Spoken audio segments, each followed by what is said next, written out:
and Namaskar. I, Dr. Girija Mahale, welcome you all for day 2 of our conference, Mental Health for Higher Educational Institutions, Raising Resilient Youth from University to Community.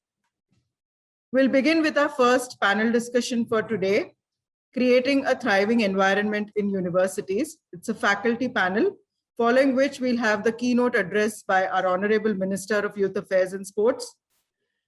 And then we'll have a very interesting parents panel till lunch break. We'll make the further announcements as we proceed. Thank you, and over to you, Tahira. Over the past day, we've been hearing voices of students and important contributors to the field of mental health. And today we'll also be hearing from parents and policymakers as well. But one voice that we'll also be hearing from, which is a very important stakeholder within the university setting, is faculty. Faculty truly are leaders within their own classroom, and they have the very honorable responsibility of shaping young minds and also creating thriving classroom environments. So when we talk about thriving classroom environments, we need to understand what that looks like exactly, what are the key challenges that come up with that, and what are the best practices that faculty can incorporate within their classroom setups. And so with that, I would like to begin our discussion today, which is creating thriving environments within universities. I would like to begin by first introducing our esteemed panelists. We have first up Dr. Richa Khanna. Dr. Richa Khanna is a counseling psychologist and assistant professor at the School of Human Ecology at the Tata Institute of Social Sciences. She has also received her PhD and postdoctoral fellowship from the University of Missouri, Kansas, and University of Delaware, respectively. Dr. Khanna has cross-cultural clinical experience with mental health services in schools, universities, community clinics, and hospitals. And she is especially passionate about issues pertaining to women, social justice, international studies, and minorities. We also have Dr. Aparna Hebani. For the past 14 years, Dr. Aparna has been an academic at the University of Queensland, Australia, and she has been actively involved in enhancing teaching and learning processes, as well as improving the international student experience. She has also been the Dean of Media Communication and Design at Symbiosis University, and she has 24 years of experience, having taught in a variety of settings, which includes the USA, Malaysia, Hong Kong, and Australia. Dr. Sneha Nair Bhalerao is an assistant professor at the University of Houston, Texas, and she is also a licensed professional counselor. She has worked with survivors of domestic and sexual abuse, helping clients deal with anxiety, depression, self-esteem, academic, and life transition issues. She values collaborative learning, and her teaching approach is generally student-centered. She engages in creating non-threatening environments that foster growth and development. We also have here Ms. Meera Iyer, who is a child and adolescent psychologist and has specialized in cyber-psychology. She is the founder of the counseling center called Inspired Living and is also the head counselor at Imango Education. She has worked both at IIT Mumbai and Delhi, as well as Amity University, as a researcher, a counselor, and an associate professor, respectively. She has received her training at AIMS and has carried out several mental health programs on bullying, depression, stress, and drug abuse. And finally, we have our very own Dr. Ruchi Jaggi, who is a professor and director of Symbiosis Institute of Media and Communication, and is also the Dean of the Faculty of Media and Communication here at Symbiosis University. She has been working in higher education for 2 decades, and her research interests include children and media, popular culture, cultural analysis, journalism, streaming platforms, and discourses of identity. Dr. Ruchi is also the vice chair at the International Association of Media and Communication Research, and she has also recently completed a research study on media, children, and COVID-19. And with that, I would like to welcome and thank everyone for joining in for today's discussion. I am Tahira Lokhanwala. I am a psychological counselor with the Symbiosis Center for Emotional Wellbeing, and I'm honored to be your moderator for today. With that, I'd like to begin with my first question.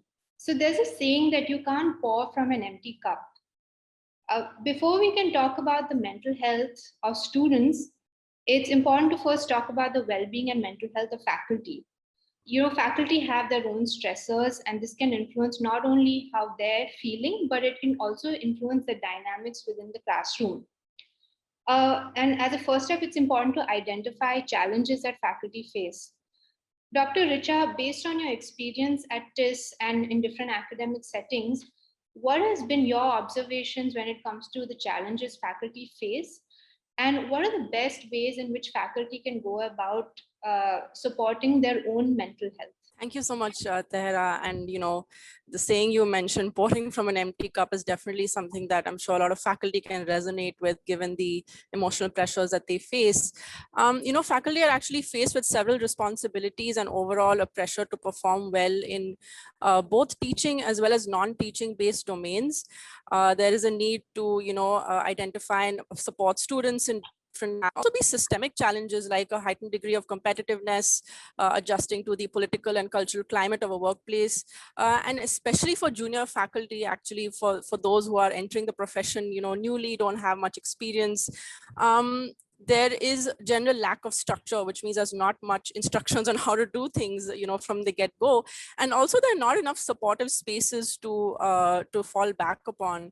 And these things can collectively kind of take a toll on faculty's mental health.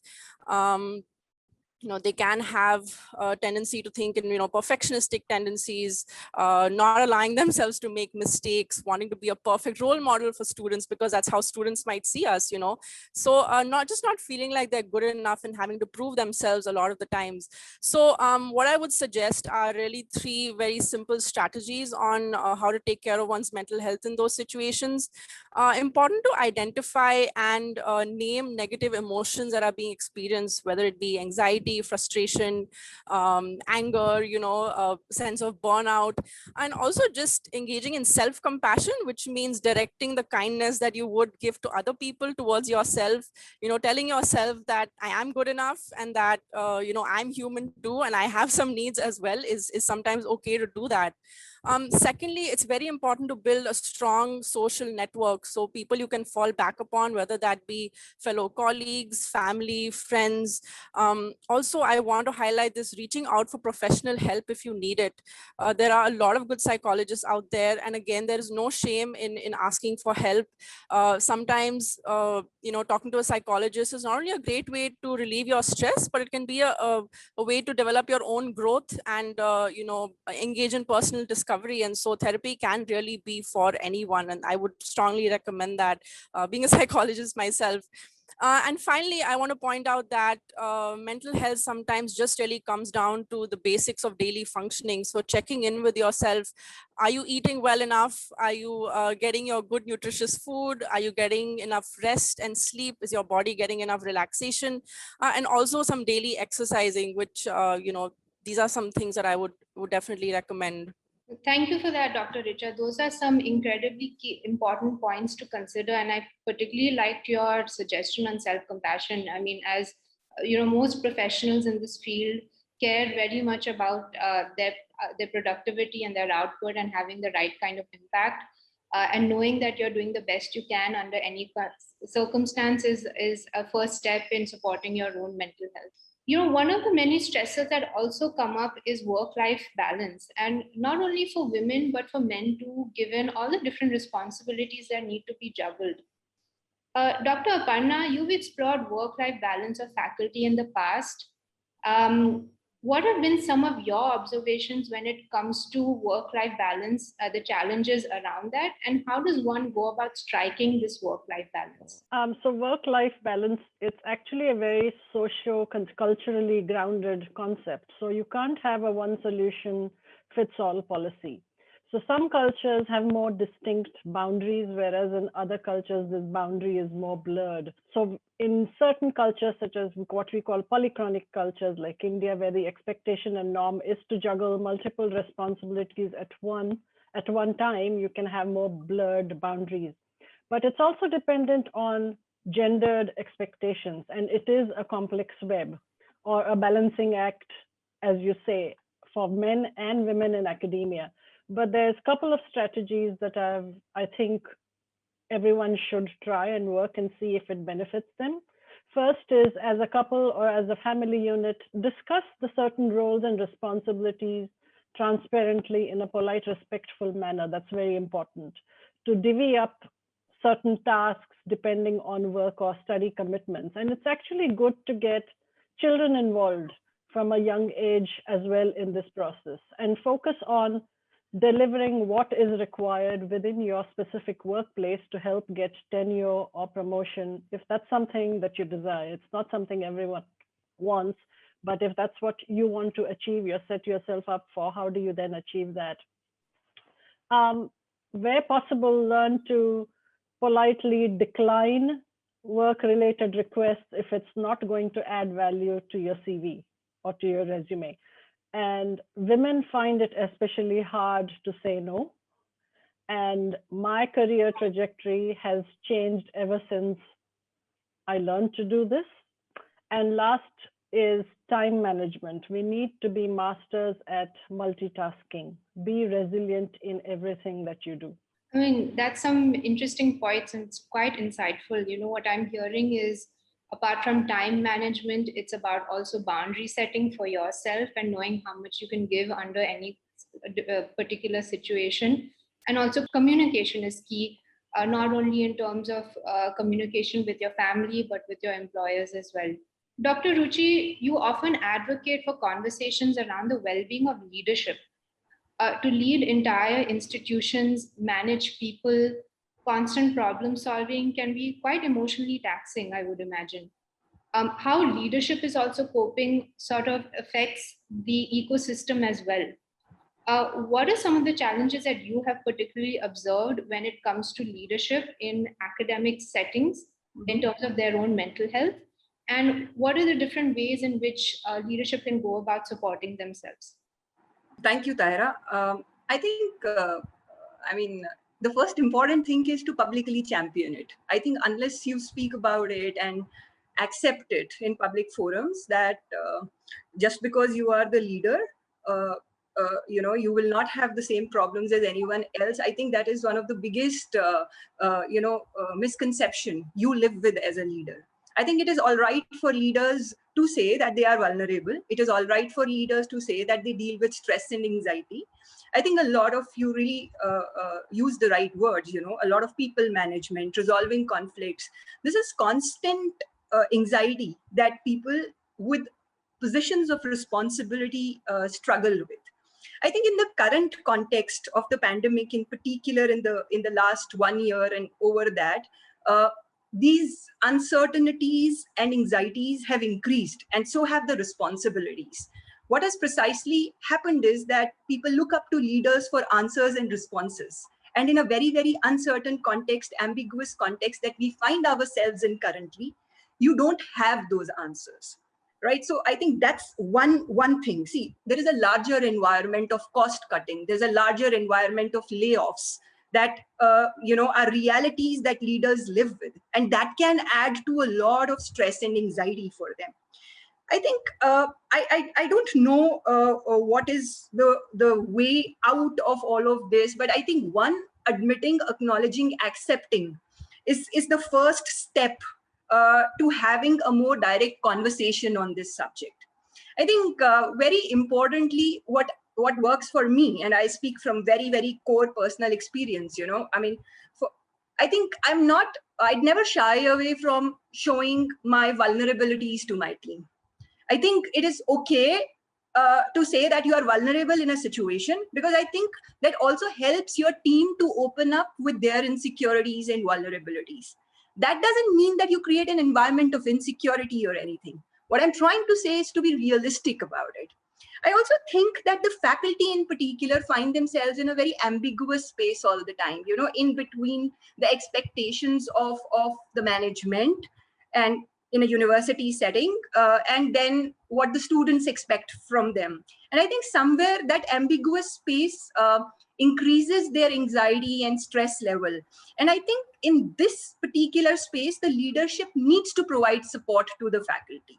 The expectations from the faculty are huge, whether they are academic, whether they are administrative, whether it's about student support, whether it's about research and everything. And I think in all of this, communication becomes the key. So for leaders to be constantly, and right now in the virtual environment with remote working, I'm telling you, this is hard work. Staying connected is hard work. And one has to acknowledge that one's working hard to stay connected and, do that. So what I find like a little different in university settings, as per my personal experience, which I see is a very good strategy that works in many corporates, is creating a good mentorship buddy coach system. So when leaders and people at leadership positions in particular are struggling with these challenges, their colleagues can come up to them and share their problems, but who do they go to? And I think that sort of a support system, whether you call that support system a buddy, a coach, or a mentor, there is somebody you need to go up to, be open to, and share all of this. And I think creating this sense of community is something that will always create more human-centered leadership. And I think the entire idea of human-centered leadership begins with being generous to yourself, because that's what you extend to the community around you. So that's what I'd like to say, to begin with. And I really feel that the word vulnerability really stood out, because irrespective of what position you're in, we're all humans. And by nature of the human experience, there are stresses that are going to be experienced. But I particularly liked your suggestion on a mentorship sort of buddy sort of setup, because when you reach out to other people and have this safe space where you can connect and share your experiences, that in itself is a first step to supporting your own mental health and getting support from your peers as well. So thank you for that, Dr. Ruchi. Ms. Meera, due to the current pandemic, our lives have moved into a virtual platform, and this impact is particularly felt by faculty and students alike, as teaching and learning and all classroom interactions in general have moved online. You've specialized in cyber psychology. From your experiences, what has been the impact of this change, including the benefits as well, and how can faculty maneuver around this transition? Thank you, Tahira. And thank you for inviting me to share my views. Yes, the impact of carrying the whole academic system from offline mode to online mode has been extremely challenging for both teachers and students. There are now many studies that tell you about the negative physical impacts, such as eye strain, back problems, weight gain, insomnia, and of course, the mental impacts such as fatigue, loss of interest, motivation for studying is got low, lack of social relatedness with peers and colleagues, depression, anxiety due to the uncertainty that a person feels, the fear of missing out the whole youthful life that a college student feels is enormous. And the fear of a sudden job loss among faculty in temporary jobs also is something that leads to a lot of stress. Now, this is related to the negative impact of it. Let us just look into the positive impacts of this whole thing also. The first thing that has really come out, the benefit that has come out, is the sense of responsibility and autonomous behavior that students have now imbibed in themselves as a form of self-discipline of attending the online classes on time and to find out all the resources that they can to get all the information that they can from the various sources. And now the faculty is not just the only source of knowledge. So a good strategy here I suggest for faculty is that they can empower their students by bringing in open book questions, questionnaires for them to research onto, and then thought-provoking problem-solving questions and assignments, which they can do in small groups. And as people say that with a mentor, so assignments to do in a small group with a mentor will go a long way in social interaction as well as autonomous behavior. Now, the second thing is that while many faculties are finding the loss, but there are lots of faculties who are actually finding it a great place to be. And so classroom discipline certainly is not a problem anymore, and they are much more focused, and it's a great pedagogical strategy wherein they are able to explain the entire concept that they want to through videos, resources, and research articles, which was otherwise not possible in classrooms. So these are some of the things that are really coming out as benefits of the online learning mode. Right, right. And absolutely, we see also that some of the benefits that this pandemic has brought in terms of our education system is really pushing us to access resources that we otherwise wouldn't have in terms of online learning. And this is also while there are clearly quite a few challenges in terms of isolation and not having that in-person interaction, it also pushes us to really think outside the box in terms of solutions. So thank you for that, Ms. Meera.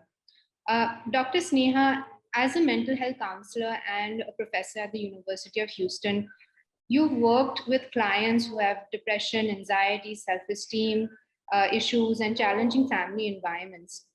You know, oftentimes our students are dealing with these challenges while they juggle exam pressures and assignments.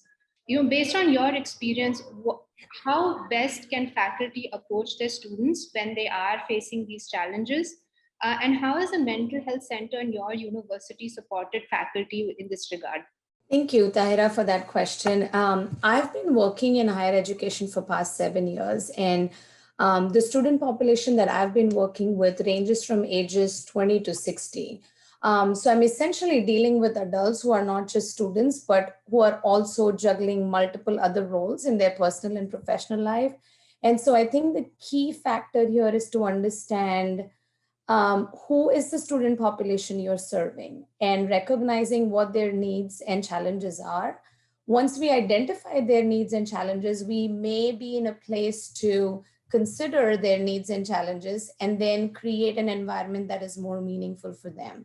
Now, some of the challenges that I might highlight as I'm talking today might be very different from the challenges students in different parts of the country are experiencing, as opposed to India, Australia, US, depending on where they are.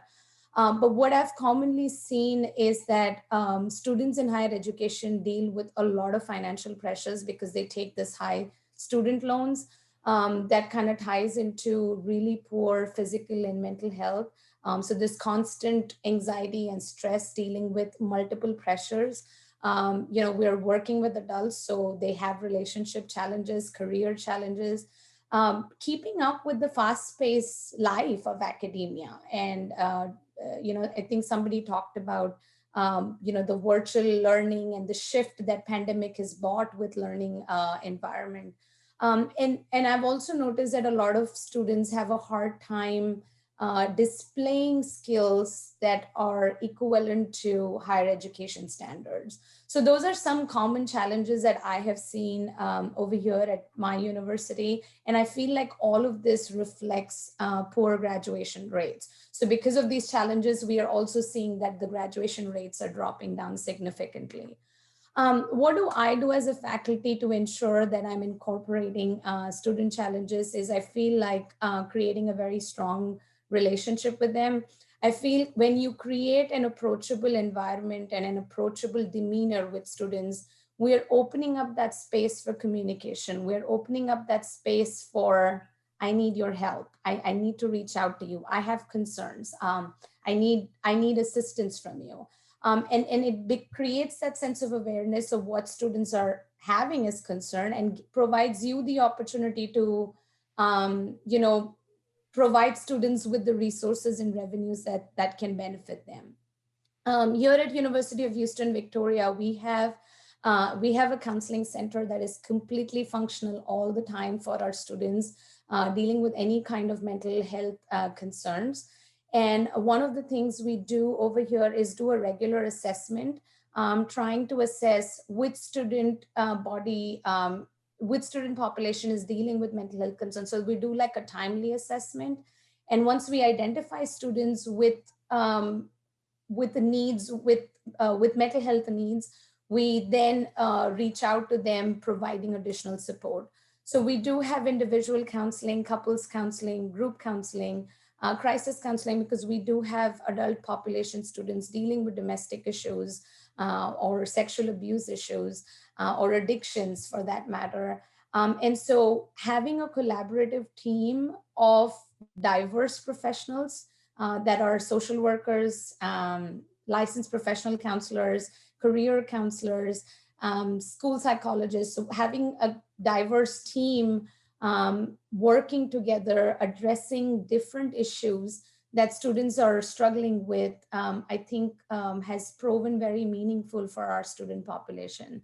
And so just creating that piece of awareness that this is available and that they can reach out to us whenever they need us, I think has been very beneficial for our students. Right, right. And that's a key point. I mean, when we're talking about team, we really have to take a collaborative approach and create this network of support. It cannot only lie in the hands of one stakeholder only. And so what I'm hearing is that when there's communication between faculty and the mental health setups within the institutes, that's when we're really solidifying that kind of support. And I'm also hearing, approachability, because faculty generally tend to be the first responders in a lot of situations, given that they're meeting their students on a daily basis. And so, empowering them to sort of keep a watchful eye and know what cues to pick up from their students is also very, very important. And creating that line of communication is the first step. Thank you for that, Dr. Sneha. Generally college settings are a very competitive space. At best, it prepares our young people for the world, and at worst, it actually impacts mental health. There's also several research studies that suggest that stress and pressure actually adversely impact productivity and learning outcomes in a negative way. Ms. Meera, you've worked as a counselor both at IIT Mumbai and Delhi.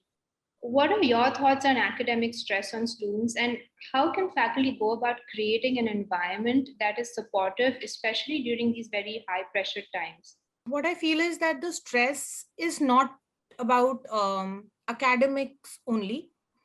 I feel that the stress is more about the loneliness and the lack of collaborative learning. The academic stress is very similar to how they have experienced it offline.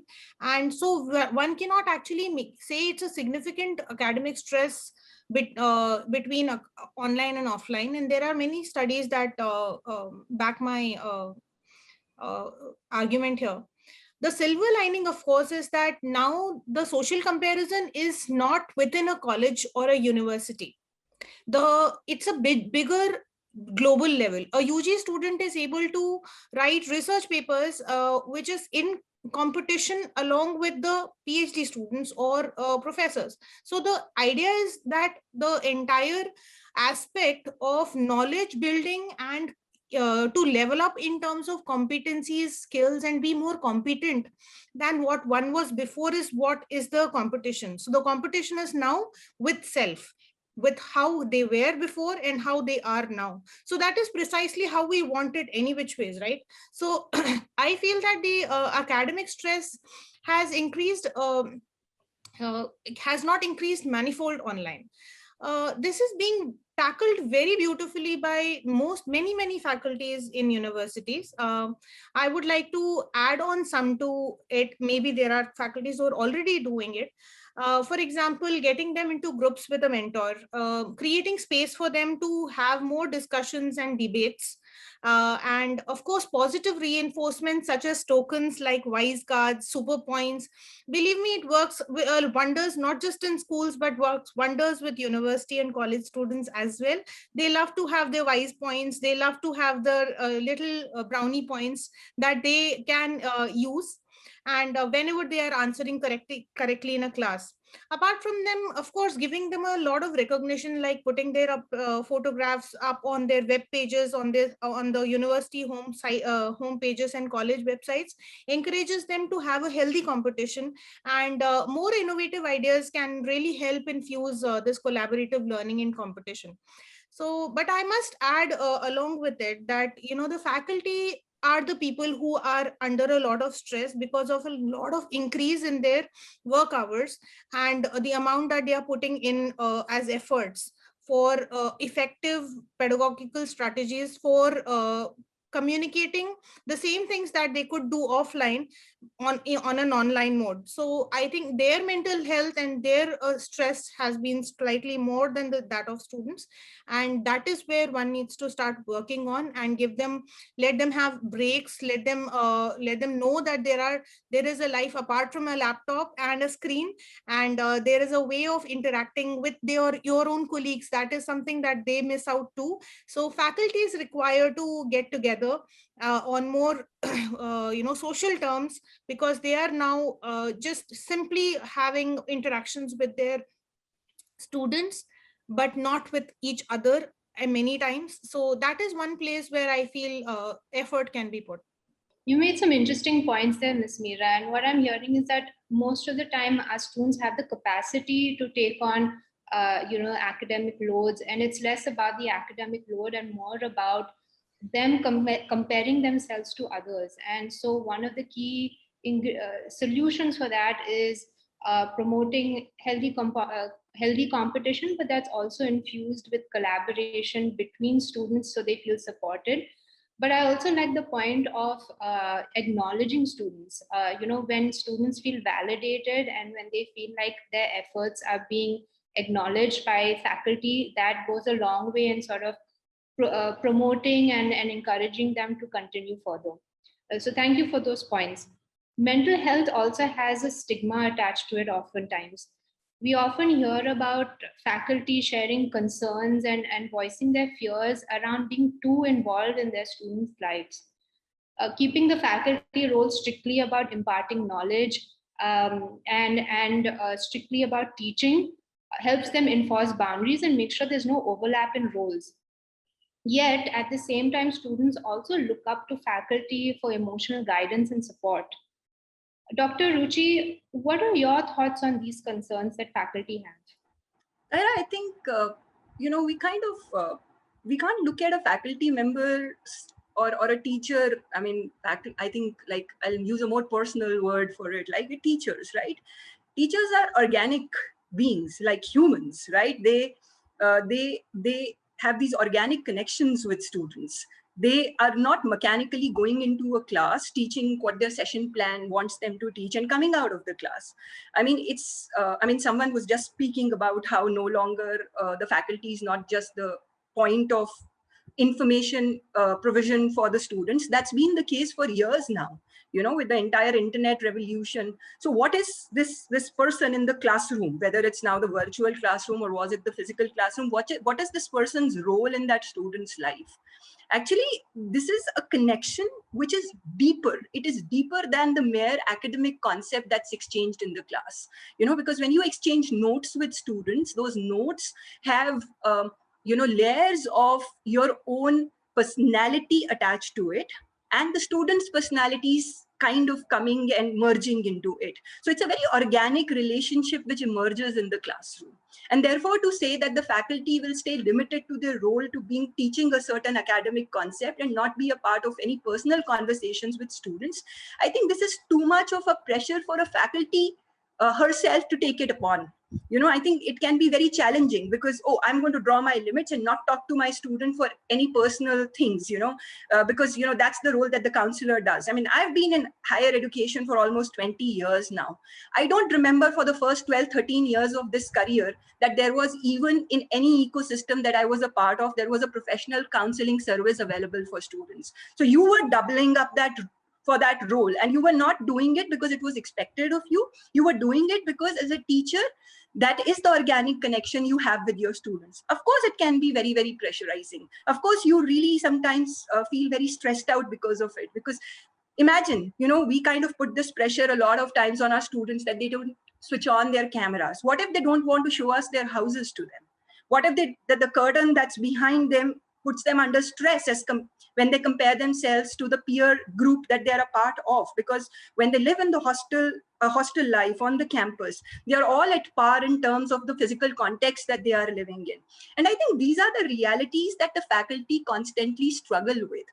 I don't think I think now, at least in the last few years, with a lot of conversations about mental health support on campuses for students finding a lot of resonance, the faculty themselves realize where to draw the line. Because I know that when a student is speaking to me, when I see a damage that requires some sort of professional support, I immediately know there is a support mechanism available in the ecosystem I'm a part of where the student can be referred to. But when the student comes to me because the student believes in me, has a relationship with me, trusts me with something, and comes and says, I want to really discuss something with you, I can't tell the student that, hey, stay away, I'm your teacher, go to the counselor and speak to the counselor. That's not how it works, right? So I think we have to, one, acknowledge that the faculty are legitimate caregivers. I think that is something that is not acknowledged for faculty members. And I think it begins with that. And of course, it can get too much. Of course, you don't know where to draw the line, but does it not happen in our personal relationships, whether it is families, our social circles, and all of that? So that's one part. The other pressure, I think somebody was just talking about, the faculty experiences right now with the mode that we are in. I think we are not socializing. I think at all. And that is where a lot of us could exchange notes. It just doesn't happen in formal meetings. And I think that's kind of a gap. So I don't think we can look at faculty as just mechanical cogs in a machine who come to the class and teach. I think they are the ones who create institutions. I think it's the faculty who is the core to this entire learning ecosystem that gets created. And it is just not about syllabus and curriculum, but it is about the overall connection, which is deeply organic, that gets established between the teacher and the student. Such an important point, Dr. Ruchi, that human connect and that the faculty and student relationship is very organic and it cannot be necessarily mechanical. Of course, we're very cognizant of the fact that there's pressures when it comes to, communicating with students with regards to the challenges they're going through, but also having that sort of network and communication with mental health centers within university is also very important, so that faculty can rely on these centers, but also the mental health setups can also rely on faculty because they are the leaders within their classroom and they are the ones that are emotionally guiding students a lot of the times as well. So my next question here, Dr. Sneha, is that you've also carried out extensive work on different teaching practices that are student-centered and learnings that are and learning environments that are non-threatening. Could you tell us a little bit about what exactly does a non-threatening classroom look like, especially in terms of infusing kindness and compassion and holistic learning within that setup, not only between faculty and students, but between students and students as well? Yeah, I think that's a great question. When I think about a student-centered approach, I think about shifting the focus from the faculty to the student. So essentially encouraging students to take responsibility of their learning. What that would look like for me as a faculty is walking into a classroom, recognizing that I am teaching a student body that varies in their age range, varies in their learning capacity and learning styles. And so creating a coursework that will embrace these differences. And I feel like in conjunction to that, the non-threatening piece that we were talking about, I know Dr. Ruchi was talking about the whole relationship piece. And I feel that's such an important part to the classroom environment. When we consider creating a non-threatening environment, it essentially means trying to create a space for the student where they feel safe to be themselves. So where they are allowed to be themselves and emote and express and put their point across, with the option and the permission and the space to be open to other perspectives. So I really try to incorporate an environment where everyone in that space has an opportunity to put their perspectives out and are learning from one another through their sharing. I do very strongly believe that every individual that comes into higher education comes in with a worldview or with a perspective, and providing that non-threatening environment gives opportunity or creates that space where they can put forth that perspective and view the concept or view the material through that lens. I think as a mental health counselor, one of the things that I emphasize with my students is that we often talk about being compassionate towards others. I encourage students to start with being compassionate towards themselves.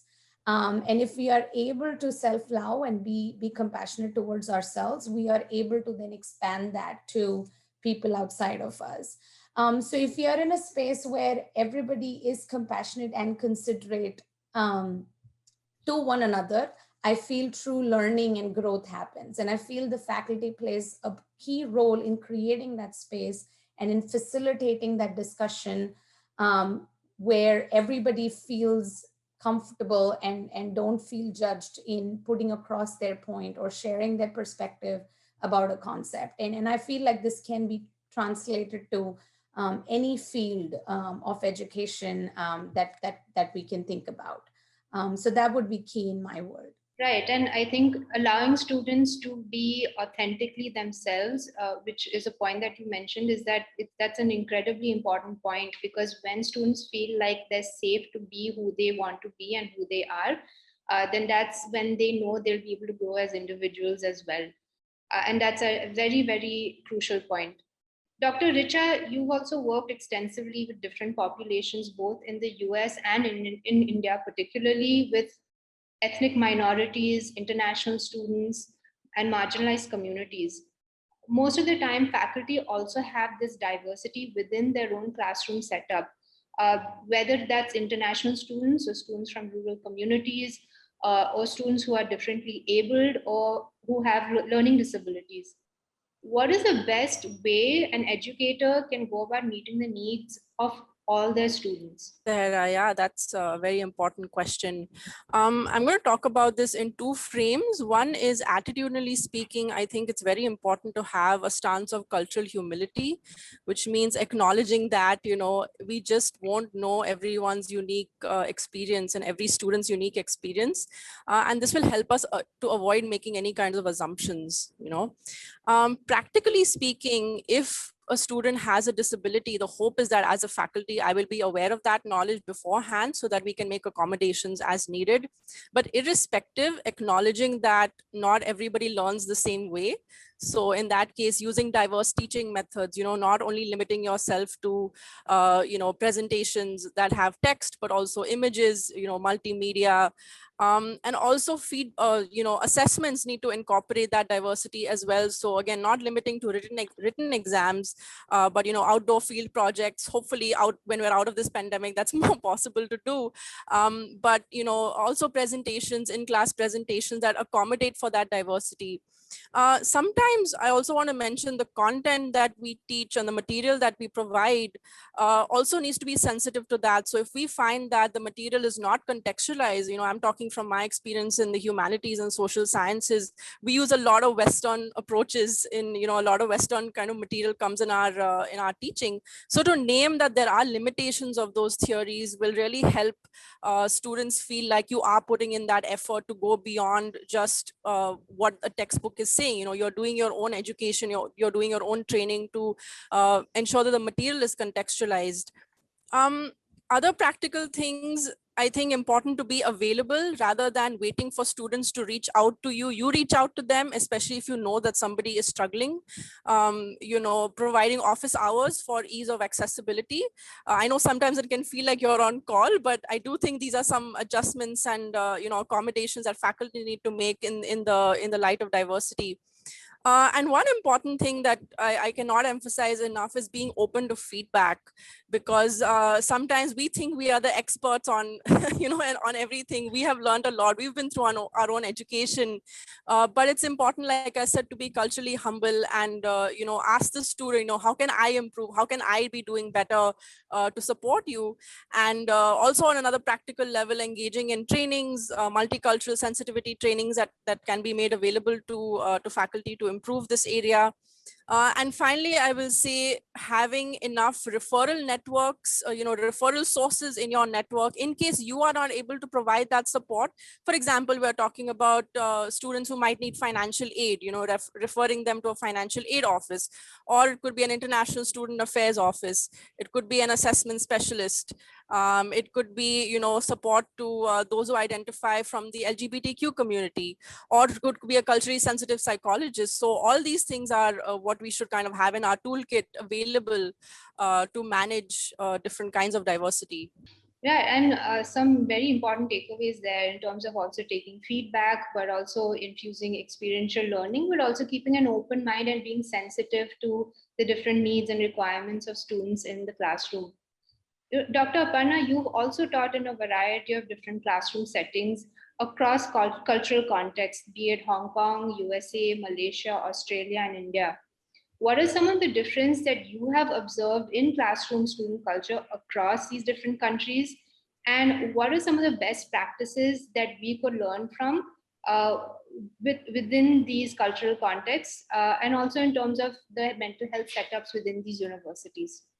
My key takeaway is that if there's a student who is keen on learning, that student will learn regardless of where they are situated. And the opposite is true as well. And I think Richa mentioned this, or Sneha did earlier, that teaching and learning pedagogies, they vary across countries. So here in the West, we expect students to build on critical thinking, study independently, and we steer students away from rote learning. Whereas in some South Asian cultures, we revere the teacher cannot be questioned. And if one crosses between these two educational expectations, it's a challenge, not only for the student, but also for the teacher. As teachers, we should know our cohort really well, and we have to be agile, especially in this situation of COVID, which has been unfortunately with us for the past 1.5 years. So we cannot teach right now in the current context with a one-shoe-fits-all policy. So it's really important to know the students and their capabilities and go that extra mile if needed with a particular student, as Ruchi said.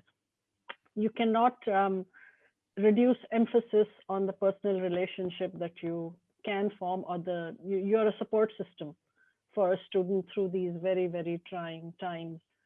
So where I am, there's significant mental health support available, not only for staff, but also for students, and more academic adjustments during COVID. So it's more student-centric, more student-focused, student-friendly to reduce anxiety and improve performance and reduce attrition rates amongst the student cohort. So here we've got a number of free counseling sessions for university students, for university staff. We have subsidized Pilates and yoga classes on campus. So a lot of webinars, YouTube videos, podcasts on how to be more empathetic to students. So there's a lot going on in the space. We have health, safety, well-being managers within each faculty who look after the faculty as well. So I think you have to look at various levels of the organization and provide support at various levels of the organization. Yes, and again, very, very important points in terms of support at different levels of the organization, and also taking a student approach. Which brings me to my very last question. I'm extremely mindful of the time as we'll be wrapping up at 11 a.m. So I would like to open this last question up to the entire panel. If everyone could just summarize in perhaps just a sentence or two at the most, what are some of the key takeaways that faculty can start implementing, not only in terms of their own mental health, but also in terms of best practices in order to create thriving classroom environments? Dr. Ruchi, I'll start with you. Tahira, I think I'll be repeating myself, but I think very important to acknowledge your own emotions, to accept that you are stressed out, you can have low self-esteem, and find support in the community, the larger community of faculty colleagues, to voice it, create support, find support, and provide support. I think that's how I'll put it. Thank you. Very good. Thank you. Dr. Aparna. As Ruchi said, I would say be kind to yourself. Don't be too hard. That you might have good days and bad days, and accept that and do what is needed. Take one day at a time. Dr. Richa. What I'll leave with is just a couple of quick things. One thing for faculty, it's okay to not be okay at times. It's okay to tell yourself that, to be messy, to be disorganized, to be imperfect, all that is fine. It's okay to seek professional help. With regards to students essentially just want to feel heard and understood at the end of the day. Again, we're recognizing everyone's human, and so are students, even though they have their demands as well. Stance of cultural humility, respect for diversity, and openness to feedback. That's all I will sign off with. Ms. Meera. I have a different take. I believe that apart from the self-compassion part, where yes, they need to know that we are all as fallible as anybody else.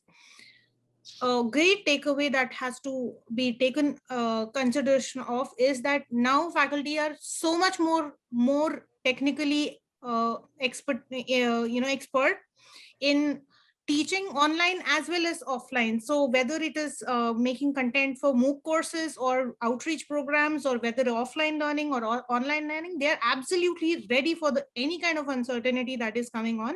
So that is what is the confidence level that we have to take them along with, and that is the confidence they have to infuse in students as well. Absolutely. So, yes. Thank you. Dr. Sneha. I think in addition to what all my colleagues over here said, I think I would just emphasize on this aspect that it's very, very important and crucial to normalize seeking mental health support or help if you are struggling with mental health concern. And I feel faculties play a huge role in role modeling that to our students and normalizing this idea of it's okay to ask for help. And I think it's going to be essential to keep that into consideration moving forward. Wonderful, wonderful. And I'd like to thank all our panelists for their incredibly insightful inputs. This has truly been a very enriching discussion. We're also looking to formulate policy. So I know these inputs are going to be incredibly valuable. I'd like to end with a quote by Henry Brooks Adams, which is that teachers affect eternity. No one can tell where their influence stops. We hope this session is a reminder of how truly you are heroes within your own classroom and you're important and valued. And we hope that all the educators, teachers, and professors who have joined us here today, we wish all of you the very best as you continue to lead your young people into the future. And with this, we'd like to close our session. We'll be moving into our next segment with our Honorable Minister of Youth Affairs and Sports. So thank you very much, and good luck.